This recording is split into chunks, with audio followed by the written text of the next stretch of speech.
제 직업과 가깝게 있던 우리의 관 또는 제가 묘지를 해체하는 과정에 만나 뵈었던 우리식 관, 제가 만나 뵈었던 관은 연대로는 조선시대부터 근현대까지의 관들을 다수 만나 뵈었습니다. 제가 만져도 보고 바라도 보고 많이 보았죠.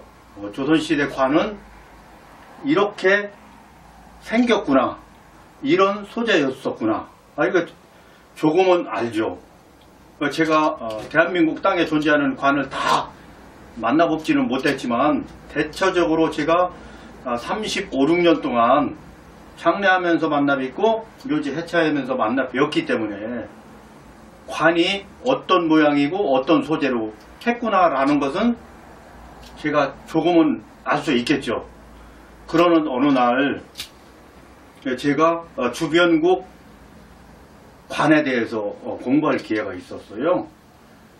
그러면서 제가 깜짝 놀랐죠. 대한민국 관만 매우 특이하구나. 왜 대한민국 관만 동남아에서 유일하게 다른 모양을 하고 있으며 다른 설정을 했는가? 이 부분이 매우 궁금했어요. 주변국은 모두가 죄다 같은 패턴을 유지하고 있어요. 대한민국만 같은 패턴이 아니고 주변국은 저 멀리 인도네시아까지 그랬던 것 같아요. 일본, 중국, 대만, 싱가포르, 말레이시아, 라오스, 캄보디아, 베트남, 태국, 거진 다 비슷한 패턴입니다. 태국까지 중국풍 관도 들어갑니다. 우리나라도 중국 영향이 있었던 것처럼 태국까지 그렇게 갑니다. 또 그 나라의 전통 관도 있지만 중국풍 관이 많이 들어가고요. 중국 소수민족이 사실은 라오스나 캄보디아나 베트남이나 이런 곳에서는 또 중국풍 관이 들어가고요.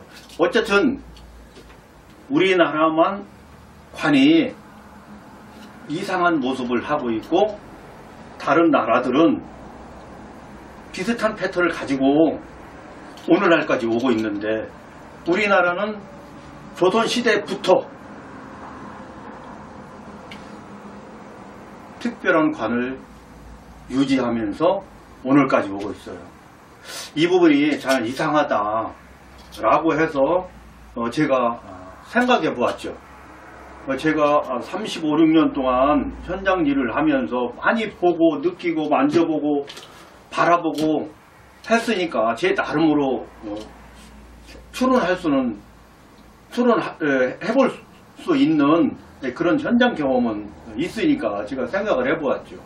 왜 우리나라 관은 이렇게 엉뚱깽뚱한 설정을 하고 모양을 하고 오늘날까지 왔을까 라고 볼 때 저는 시대를 탓할 수밖에 없겠더라고요.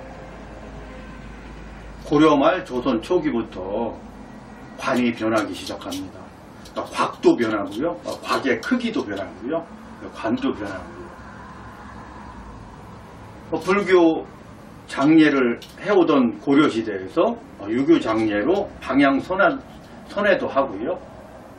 그러면서 풍수지리가 매우 중요한 국가적 화두로 등장합니다. 국가적 화두에서 개개까지, 가가까지 풍수지리가 지대한 영향을 미치는 중요한 화두로 자리 잡게 됩니다. 그래서 관이, 우리나라 관이 주변국과 달라지기 시작합니다. 장례 또한 그렇거든요. 우리나라만 오로지 유교 장례를 합니다. 동남아에서. 다른 나라는 우리나라처럼 유교 장례하는 나라는 없더라고요. 제가 보니까. 유교풍 장례를 하기는 하지만 국가적으로 전체가 유교 장례를 정부에서 유교 장례를 권하고 나머지 장례를 잘 안 하는 100% 유교 장례가 정답인 것처럼 오늘날도 그렇거든요. 주제가래 사랴필람 하면서 유교 장례가 우리나라 장례고 그것이 답인 것처럼 그렇게 해야지만 되는 것처럼 다른 나라는 그런 나라가 없더라고요. 그런 특별함. 풍수지리도 우리와 같은 풍수지리는 없더라고요. 우리처럼 적용한 나라는 없더라고요. 잔돗자리 하나에 구분이 달려 있다든가 잔돗자리 하나 잘 잡으면 부자 되고 권세 갖고 가난하지 않고 이게 부귀가 그곳에 매인 것처럼 일반 백성들까지 그렇게 진지하게 이렇게 생각했던 것이 우리나라의 풍수였더라고요. 그래서 종교적 관점, 풍수적 관점, 유교적 관점 이런 것들과 함께 장례 문화도 변하기 시작해서 조선시대부터 영향을 미쳤는데 유교 쪽으로 풍수 쪽으로 이렇게 변하면서 영향을 미쳤는데 제가 생각할 때 관도 그에 따랐다. 그래서 관이 여러 가지가 이상했어요. 제가 볼 때는 한두 가지가 이상한 게 아닙니다. 모든 부분이 다 이상하지만 오늘은 관 이야기만 할 것이기 때문에 관 이야기도 여러 가지를 이야기할 수 있는데 저는 오늘 두 가지 위주로 이야기해 보려고 해요.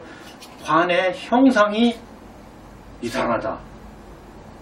관 내부가 이상하다. 주변국은 관 내부를 우리나라처럼 설정하지 않는데 왜 우리나라는 관 내부를 무설정으로 했을까? 관형도 무설정이요, 관 내부도 무설정이다.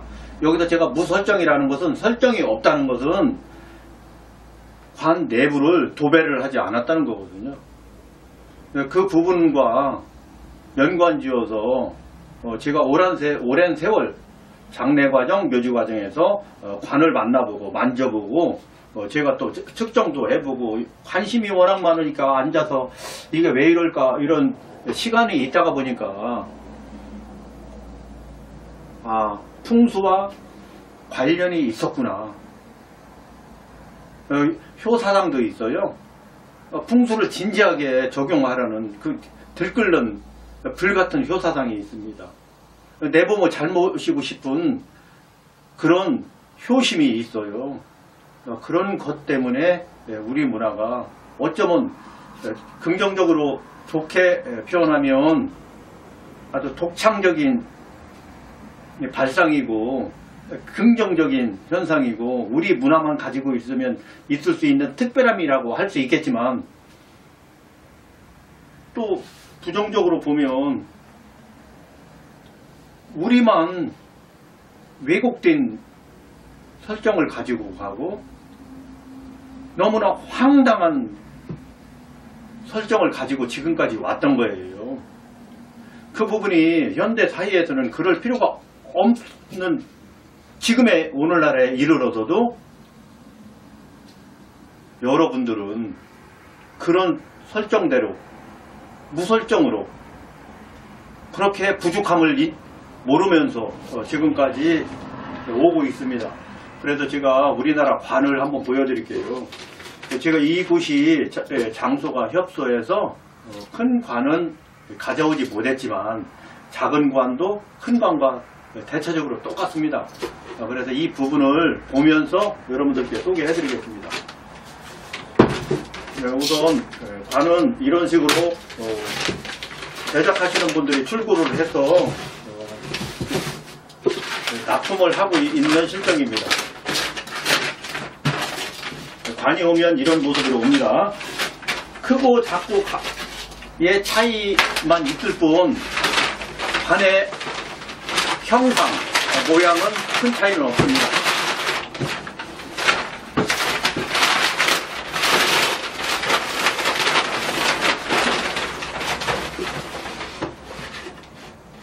예, 이렇게 보시면 관이 사각형, 직사각형이죠. 우리는 펴먹기를 하는 나라이기 때문에 직사각형이 되겠죠. 적은 관은 80부터 100, 210 정도, 뭐 이 정도까지가 대체적으로 우리나라에서 사용되는 관인 것 같아요. 우리나라 분들의 신장 키 사이즈에 비례해서 관을 제작하기 때문에 그렇고요. 어쨌든 우리나라 관은 박스같이 생겼다. 이 관 형상이 이렇게 보시면 될 것 같아요. 박스같이 생겼습니다. 그러면 다른 나라 관도 이렇게 박스처럼 괴짝처럼 생겼느냐?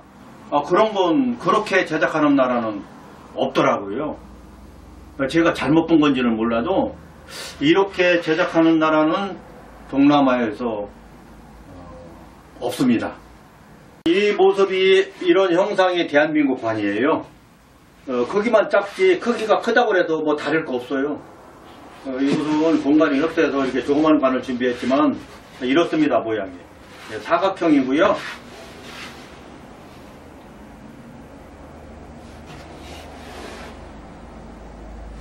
여러분들은 이런 형상이 무엇처럼 보이나요? 저는 이 모습이 괴짝이나 아니면 뭐 무슨 박스? 뭐 이렇게 보입니다. 이 모습이 집처럼 보이나요? 집이 이렇게 생겼나요? 컨테이너는 이렇게 생겼을 수 있겠네. 이런 소재나 이런 디자인은 동남아에 우리나라가 유일해요. 다른 나라는 이런 관이 없습니다. 이 부분이 왜 그랬을까, 왜 이렇게 했을까를 가지고 제가 몇 년을 고민했어요. 이걸 알고 싶어서. 그리고 또 하나 보여드릴게요.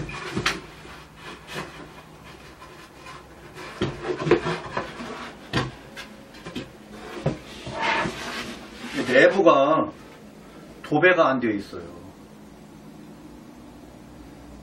우리가 침실에 가서 방이라고 하죠. 방. 뭐 거실이든 방이든 다 도배하잖아요. 장판도 깔고 도배를 하죠. 천정이든 벽면이든 다 하잖아요. 그곳에 가서 여러분들이 생활하시고요. 잠도 자시고 여러 가지 하시죠. 이 돌아가신 분도 그것이 유택인데 도배가 되어야죠. 우리나라는 도배 안 했어요. 그런데 저는 우리나라 관을 35년 동안 만져보고 또 부셔보고 만들어보고 묘지하는 과정에 장례하는 과정에 다 해봤어요. 그러면서도 이상한 걸 못 느꼈어요. 당연히 그렇거니 이게 우리 관이지 여기다가 모시면 되지 뭐 이게 문제가 있나 뭐 특별한지 몰랐어요.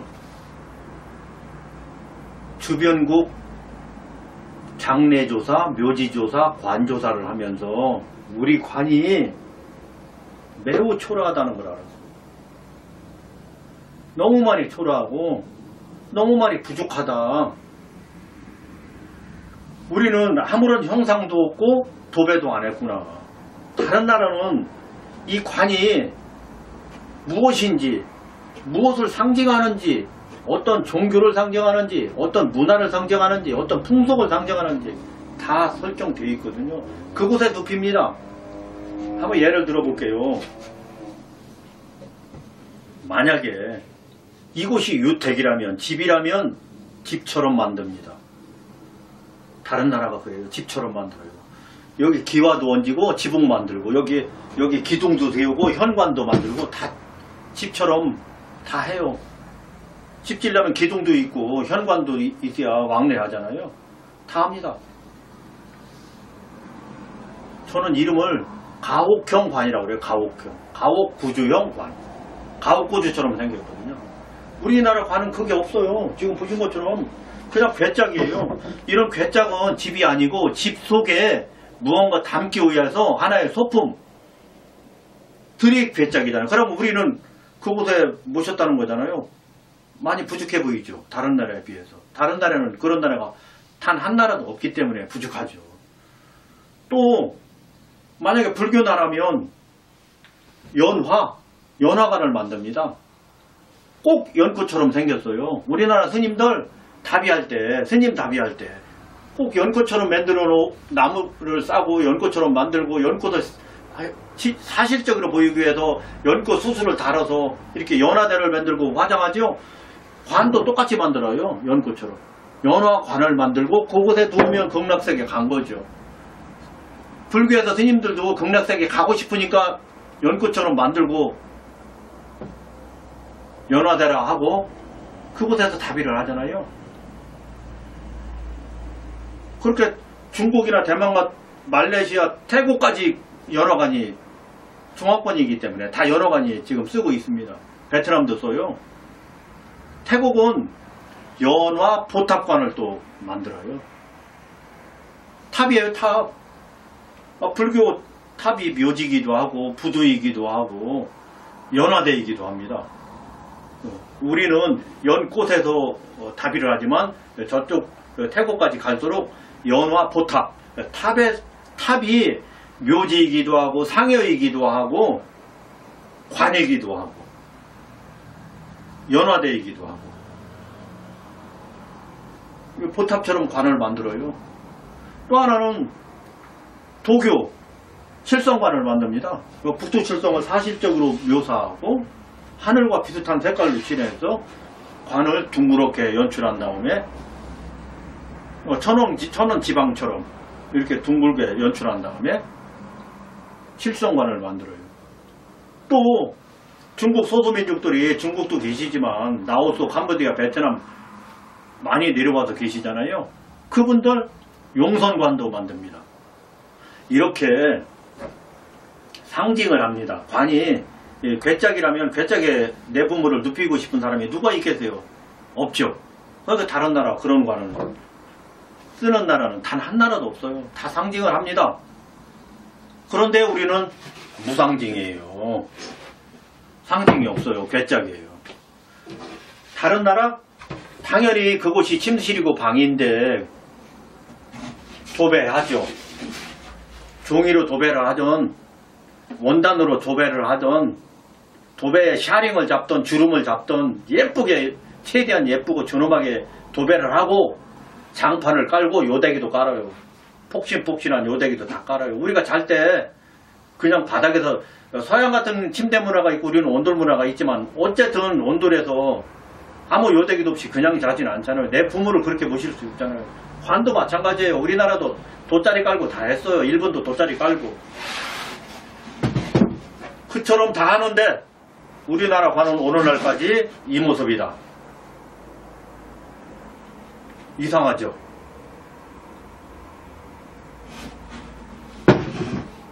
이상함을 못 느꼈다면 그 부분이 더 이상하죠. 저같이 장례하면서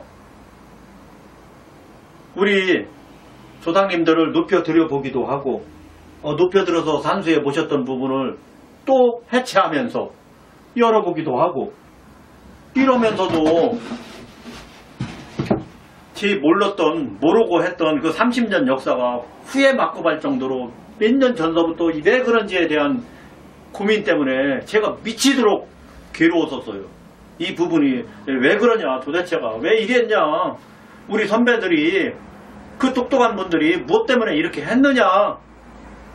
우리나라가 돈이 없어서 그랬을까? 아니면 똑똑한 선배님들이 안 계셔서 그랬을까? 아니면 부르자만 있어서 이거 괴짝 같은 창고 같은 이런 곳에다 모셨을까? 그게 아니기 때문에 고민이 이루 말할 수 없는 고민이 있었죠.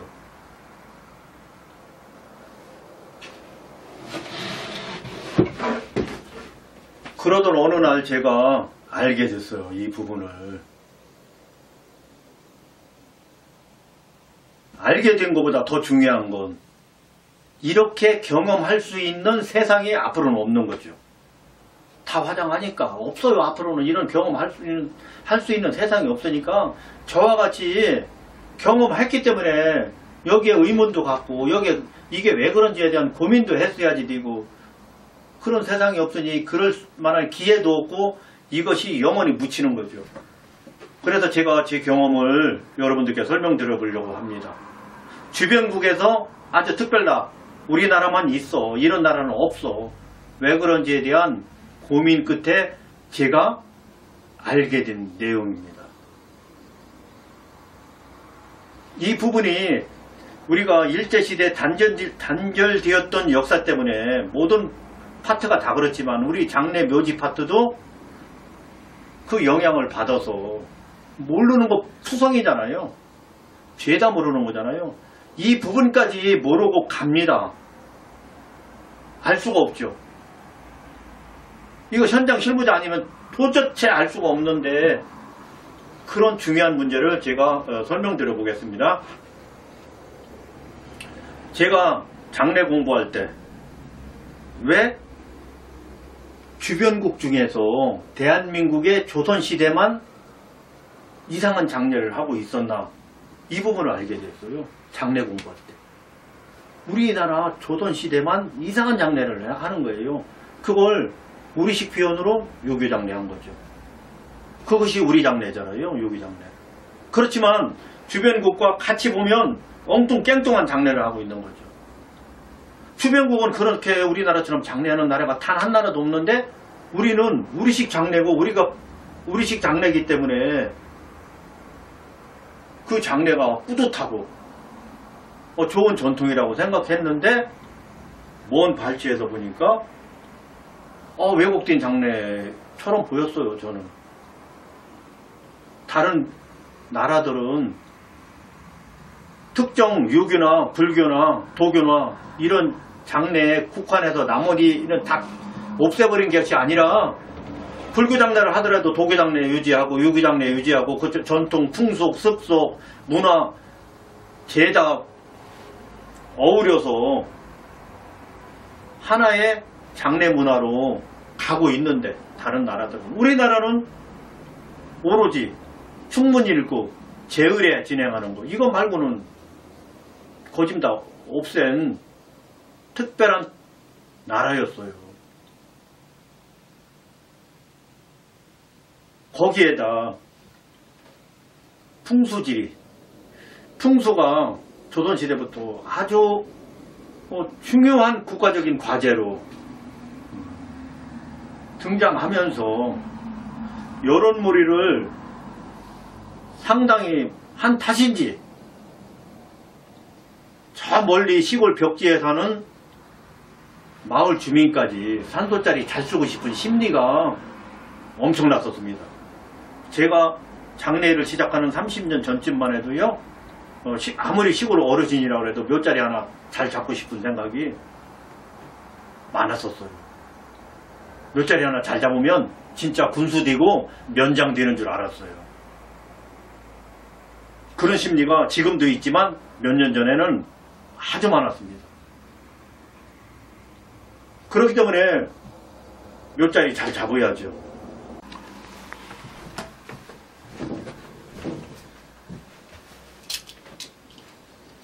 네, 대한민국 관 보시는 것처럼 왜 설정이 안 되어 있었는지, 왜 내부에는 도배조차 하지 않았는지, 왜 이런 모양으로 특별하게 했었는지, 그 부분에 대한 제 개인적인 결론을 말씀드려 보겠습니다. 우선 결론을 말씀드리려면 주변국의 관형을 우선 말씀드려 보겠습니다.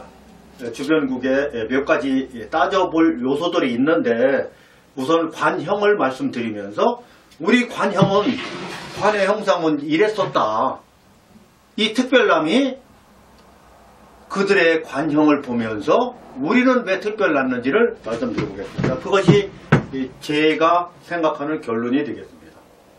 우선 주변국에서는 연화형 관이 있습니다.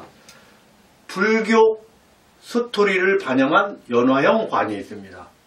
또 하나 도교 스토리를 반영한 칠성형 관이 있습니다.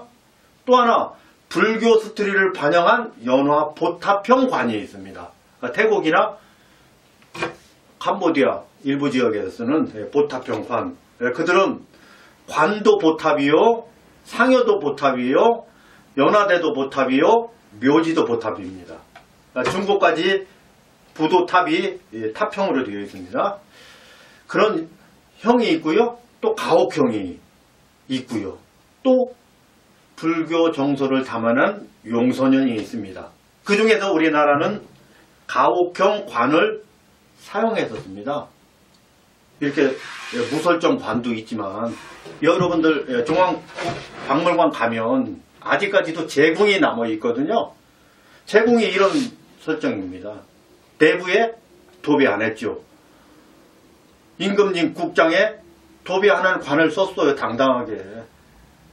그거 쪽팔린다고 생각 안 했거든요. 뜻이 다른 깊은 뜻이 있었기 때문에 그랬거든요. 그러면 결론입니다. 우리나라는 유교 장례를 특별하게 했던 민족이거든요. 유교는 잘 아시는 것처럼 내세가 없어요. 극락세계 가시지 않거든요. 천당도 안 가고요. 죽는 순간 혼비백산이에요. 혼은 각자대로 흩어지면 그만입니다. 그럼에도 이승과 저승을 존중을 했죠. 굳이 연화관에, 칠성관에, 연화보탑관에, 용선관에 신세질 필요가 없죠. 그들이 주장하는 풍수 심리대로, 풍수 마음대로 살펴서 모시면 되는 거죠. 발복이 되어서 자손도 좋고 가신 조상님도 좋은 거죠. 그렇기 때문에 이곳에 별도의 설정은 굳이 필요가 없는 거죠. 그렇기 때문에 이 관이 부족하다고 생각하지 않았고 오히려 이렇게 하는 것이 풍수 마음을 100% 반영하는 데 도움이 된다고 생각했던 겁니다. 그래서 우리나라 관만 보면 많이 부족하고 형편없는 것처럼 보일지 몰라도 그때 당시에 유교나 풍수 마음을 반영해서 생각한다면 이 관이 작지만 크고 알찬 프로그램을 반영한 관이었다는 걸 알 수 있는 거죠. 그것이 제가 수년간 현장 경험을 통해서 특히나 주변 국들의 관을 보면서 우리 관이 왜 이랬을까를 고민하던 수년의 공부를 통해서 제가 알아낸 결론이 되겠습니다. 이렇게 우리나라 관 특별함이 있었다라는 말씀을 드리면서 마치겠습니다.